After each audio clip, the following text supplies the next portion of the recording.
بسم اللہ الرحمن الرحیم۔ اس مختصر گفتگو میں ہم خشوع کے بارے میں بات کریں گے۔ ہم اکثر سنتے ہیں کہ خشوع و خضوع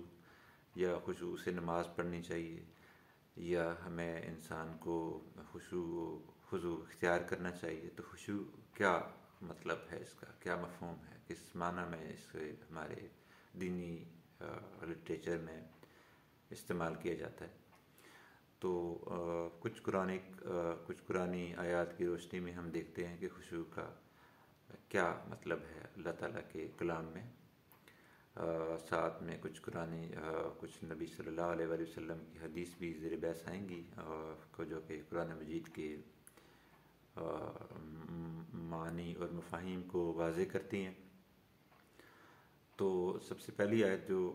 میرے سامنے ہے وہ اللہ تعالیٰ کا یہ فرمان ہے، أَلَمْ يَأْنِ لِلَّذِينَ آمَنُوا أَن تَخْشَعَ قُلُوبُهُمْ لِذِكْرِ اللَّهِ وَمَا نَزَلَ مِنَ الْحَقِّ۔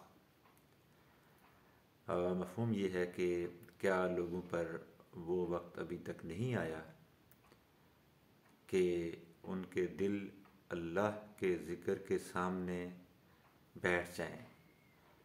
اور اس چیز کے سامنے جو اللہ نے نازل کی ہے حق کے طور پر۔ سورہ الحدید کی آیت 16 ہے۔ اس کے بارے میں حضرت عبداللہ ابن مسعود رضی اللہ تعالیٰ عنہ کا فرمان نقل ہوا ہے کہ آپ نے فرمایا کہ ہمارے وما کان بین اسلامنا و بین ان عاتبنا اللہ بہذہ الآیہ الا 4 سنین، کہ ہمارے اسلام لانے اور اس آیت کے ذریعے سے ہمارے اوپر اللہ تعالیٰ کی طرف سے عتاب کے نازل ہونے میں صرف 4 سال کا وقفہ تھا۔ یعنی جب ہم لوگ، حضرت عبداللہ ابن مسعود اپنے بارے میں بیان فرما رہے ہیں کہ جب ہم لوگوں نے اور اسلام قبول کیا تو اس سے 4 سال بعد ہی یہ وارننگ اللہ تعالیٰ کی طرف سے نازل ہو گئی۔ اسی طرح حضرت ابن عباس رضی اللہ تعالیٰ عنہ کا ایک قول ہے جو نقل ہوا ہے، آپ نے فرمایا کہ ان اللہ استبطأ قلوب المؤمنین، کہ اللہ تعالیٰ نے یہ پایا کہ مومنین کے جو دل ہیں وہ کچھ سست پڑ گئے ہیں، فعاتبہم، تو اللہ تعالیٰ نے ان کو جھڑکا، ان کو عتاب ان پہ نازل کیا، علی رأس 13 سنہ من نزول القرآن، قرآن مجید کے نازل ہونے کے 13ویں سال کے۔ تو اس کا بھی مفہوم یہی ہے کہ مسلمانوں کو یہ جو وارننگ دی گئی ہے یہ اصل میں بہت ارلی ٹائم میں دے دی گئی تھی۔ اللہ تعالیٰ نے فرمایا ہے ایک دوسری جگہ کہ قد افلح المؤمنون، کہ مومن جو ہیں وہ کامیاب ہو گئے، الذین هم فی صلاتہم خاشعون، جو کہ اپنی نماز میں خشوع رکھتے ہیں، جب اپنی نماز میں خشوع کا مظاہرہ کرتے ہیں۔ تو اصل میں عربی لغت میں اگر خشوع کا مطلب دیکھا جائے تو اس کا مطلب ہے بیٹھنا، پست ہونا اور ساکن ہونا۔ تو اللہ تعالیٰ نے فرمایا وَخَشَعَتِ الْأَصْوَاتُ لِلرَّحْمَٰنِ، سورہ طٰہٰ کی آیت نمبر 108 ہے۔ یہاں پہ خشعت الاصوات کا مطلب ہے آوازیں خشوع اختیار کر گئیں الرحمن، نہایت مہربان اللہ تعالیٰ کے سامنے۔ تو یہاں پر خشعت کا مطلب یہ بیان کیا گیا ہے کہ وہ سکون اختیار کر گئیں، بیٹھ گئیں اور نیچے دب گئیں۔ تو اسی استعمال سے ایک خشوع کو زمین کو بھی خشوع سے متصف قرار دیا گیا ہے، اور جس کا مطلب یہ ہے کہ وہ جب زمین کو کہتے ہیں کہ یہ خاشعہ ہے تو اس کا مطلب ہوتا ہے کہ وہ اس کے اندر کوئی گرینری نہیں ہے اور کوئی درخت اور ویجیٹیشن نہیں اٹھی ہوئی،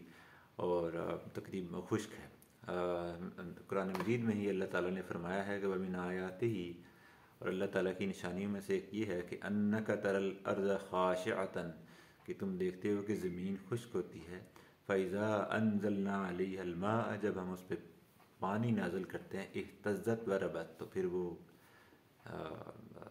حرکت میں آ جاتی ہے اور گرو کرتی ہے۔ ایک اگلا جو بلکہ ہماری جو ڈسکشن میں سب سے بیسک مفہوم ہے جس میں کے لیے بحث ہو رہی ہے وہ یہ ہے کہ خشوع جو ہے اس کا مطلب ہے کہ آپ کا دل اللہ تعالیٰ کے سامنے بالکل عاجزی، مسکنت اور سے بالکل بیٹھا ہوا ہو، اور اس کے ساتھ ساتھ وہ اللہ تعالیٰ کے اوپر مرکوز بھی ہو، اس کی جو پوری توجہ ہے وہ اللہ تعالیٰ پہ ہو۔ ایک مطلب اس کا یہ بھی بیان کیا گیا ہے کہ خشوع کا مطلب ہے کہ آپ حق کے سامنے سرنڈر کر جائیں، حق کے سامنے آپ سر تسلیم خم کر لیں۔ تو اگر غور سے دیکھا جائے تو یہ مطلب جو ہے وہ خشوع کے موجبات میں سے، یعنی کہ جو خشوع کے کرالریز ہیں اس میں سے ہے، اس کا لازمی نتیجہ ہے، نہ کہ بیسک مطلب۔ تو خشوع کی علامات جو علماء نے بیان کی ہیں وہ یہ ہے کہ ایک انسان جو جنرل اس کی لائف میں کیسے اپیئر ہوتا ہے، کہ ایک انسان ہے کہ جب اس کو کسی سے بات کر رہا ہے یا کسی موقف پہ کھڑا ہے تو اس کے خلاف ایک دوسرا آدمی اس کو سچ کی بنیاد پر اس کی تردید کر دیتا ہے، یعنی سچی تردید کر دیتا ہے، تو پھر اس پہلے آدمی نے کا رویہ یہ ہے کہ وہ اس تردید کو مان لیتا ہے اور اپنی بات کو ترک کر دیتا ہے اور سبمٹ کر دیتا ہے ٹروتھ اور سچ کے سامنے۔ تو ایک اور اچھی اور خوبصورت خشوع کی تفصیل کی گئی ہے وہ یہ ہے کہ اگر آپ کی جو شہوت ہے، یعنی جو آپ کے ڈیزائرز آف دا فلیش ہیں، وہ ان کو اگر آپ ان کی جو آگ ہے اس کو آپ مٹا لیں، اور دل کے اندر جو تاریکیاں ہیں ان کو اگر آپ دبا لیں، اور دل کے اندر جو حق کی جو روشنی ہے اس کو اگر آپ بڑھاوا دیں، تو اصل میں آپ کے اندر خشوع کی نشانی ہے یہ۔ حضرت جنید رضی رحمۃ اللہ علیہ نے فرمایا کہ اصل میں خشوع کیا ہے کہ اپنے دلوں کا علام الغیوب، یعنی اللہ تعالیٰ جو تمام غیب کا جاننے والا ہے، اس کے سامنے ان کا بالکل اپنے آپ کو سرنڈر کر دینا، یہ مطلب ہے۔ الخشوع تذلل القلوب لعلام الغیوب ان کا قول تھا۔ تو حق پرست جتنے لوگ ہیں یا جو حق سے واقف ہیں وہ یہ جانتے ہیں کہ، اور ان کا یہ قول ہے بلکہ کہ ان کا یہ کہنا ہے کہ خشوع جو ہے وہ دل سے تعلق رکھتا ہے۔ یہ یعنی کہ فزیکل نہیں ہے، بیسکلی پرائمریلی اس کا جو بیسک جو اس کی سیٹ ہے وہ دل ہے، اور اس کے البتہ اس کے جو ثمرات ہیں، جو اس کے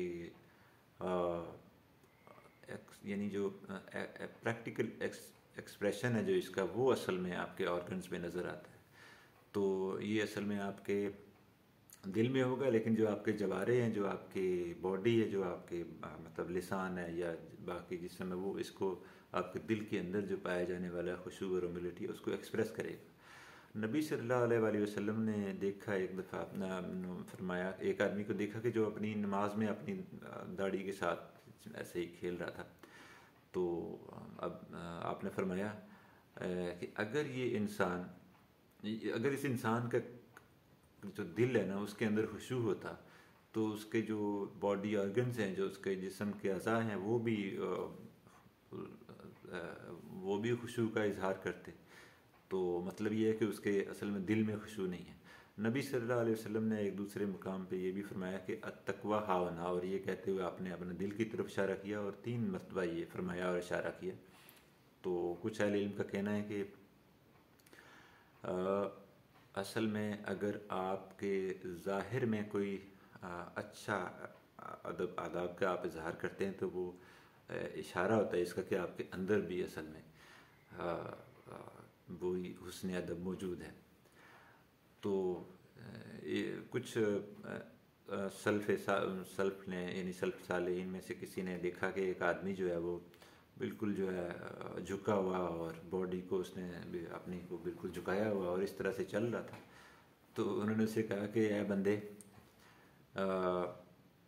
دل یہ جو خشوع ہے نا وہ یہاں ہوتا ہے، یعنی سینے کی طرف اشارہ کیا انہوں نے کہ یہاں پہ ہوتا ہے، اور کندھوں کی طرف جہاں اس نے جھکائے ہوئے تھے ادھر اشارہ کر کے کہ یہاں نہیں ہوتا۔ تو مطلب یہ ہے کہ بیسک سیٹ جو ہے، یہ بیسک جو جہاں پہ آپ کے خشوع پایا جائے گا اور جہاں سے وہ افیکٹ کرے گا دوسرے کو، دوسرے آپ کے رویوں کو، وہ دل ہے۔ تو ایک صحابی ہیں حضرت نبی صلی اللہ علیہ وسلم کے، حذیفہ رضی اللہ تعالیٰ عنہ، انہوں نے فرمایا کہ ایاکم خشوع النفاق، کہ خشوع النفاق، کہ آپ نا یہ جو ایک پروفیسڈ اور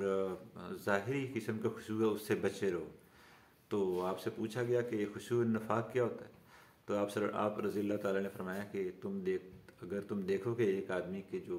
جسم ہے وہ تو بہت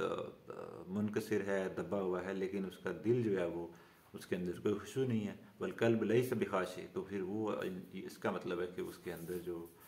جو بھی خشوع وہ شو کر رہے وہ اصل میں نفاق کا ایک نفاق پر مبنی ہے۔ اسی طرح حضرت عمر رضی اللہ تعالیٰ عنہ نے ایک دفعہ ایک آدمی کو دیکھا کہ اس نے نا اپنی گردن بین نماز میں بہت ہی جھکائی ہوئی تھی۔ تو آپ رضی اللہ تعالیٰ نے فرمایا کہ او گردن والے، ارفع رکبتک، کہ اپنی گردن کو اٹھاؤ، لیس الخشوع فی الرکاب، کہ یہ جو خشوع ہے یہ گردن میں نہیں ہے، انما الخشوع فی القلوب، خشوع جو ہے وہ آپ کے دل میں ہوتا ہے۔ تو ایک اور روایت میں آتا ہے کہ حضرت عائشہ رضی اللہ تعالیٰ عنہ نے، ام المومنین حضرت عائشہ رضی اللہ تعالیٰ عنہ نے کچھ لوگوں کو دیکھا جو چل رہے تھے اور ایسے شو کر رہے تھے جیسے کہ وہ مرے جا رہے ہوں اپنی چال میں، تو مطلب بڑی مشکل سے چل رہے ہیں، جان نکل رہی ہے۔ تو آپ نے اپنے جو وہاں پہ لوگ تھے ان سے پوچھا کہ یہ کون ہے؟ تو انہوں نے کہا یہ نساک ہے۔ نساک کا مطلب یہ زاہدین جو اسیٹک ہوتے ہیں، جو اپنے آپ کو دنیا سے کنارہ کش کر کے تو اس پہ چل رہے ہوتے ہیں، سمجھ رہے ہیں کہ ہم دنیا سے ہٹ کے تو اللہ کی راہ میں جا رہے ہیں اور بالکل زاہد ہو گئے ہیں۔ تو آپ نے فرمایا حضرت عمر ابن خطاب رضی اللہ تعالیٰ عنہ جب چلتے تھے تو تیز چلتے تھے، اور جب وہ بات کرتے تھے تو ایسے بات کرتے تھے کہ دوسرے کو سنائی دے، اور جب آپ کسی کو مارتے تھے تو تکلیف ہوتی دوسرے کو، اصل میں تکلیف دیتے تھے اس کو، اور جب آپ کسی کو کھانا کھلاتے تھے تو اس کو پیٹ بھر کر کھانا کھلاتے تھے۔ اور